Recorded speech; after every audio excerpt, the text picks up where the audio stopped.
Welcome back to Loose Talk and to the third and final night of the Republican convention. It's been a lively convention, starting with the threat of Hurricane Isaac, then Tropical Storm Isaac, which cut the week short by one day. There have been dramatic moments, not least Condoleezza Rice's surprisingly effective speech to the convention on Wednesday night. Of course, Paul Ryan's hard-hitting and controversial introduction to the nation later that evening. And then the classic soft-soaked familial moments, most notably Anne Romney's address on Tuesday night, in which she spoke from her heart about all our hearts, and indeed about love. So by the standards of these quadrennial affairs, it's been pretty good value for money.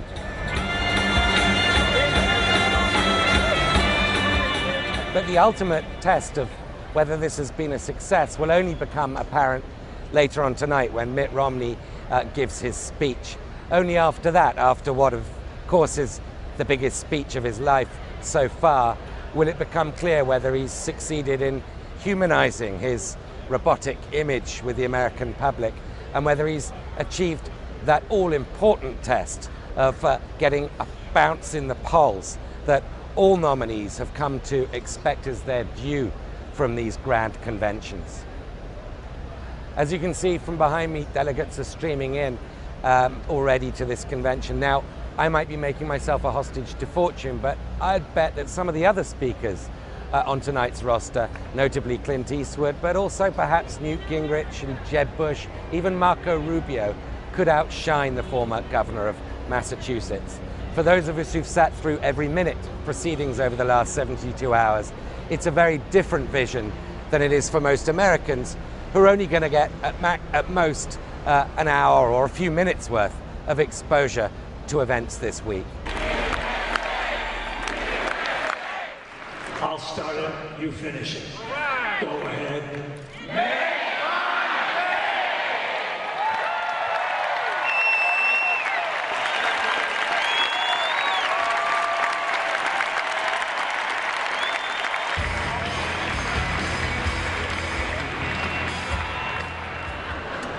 My promise is to help you and your family.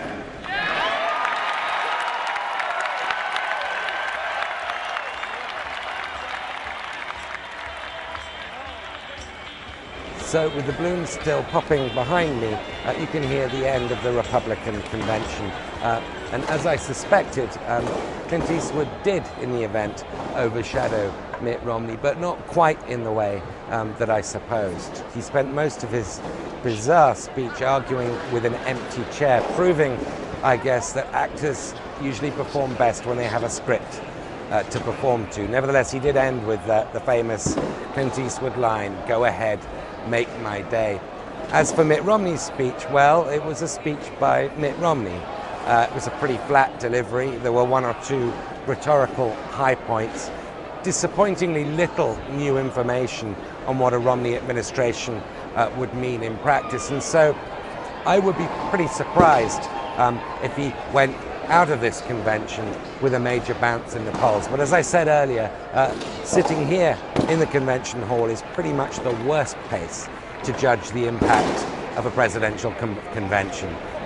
And so as Barack Obama goes into his convention in Charlotte next week, my guess is this race will remain too close to call. So see you there and then on Loose Talk.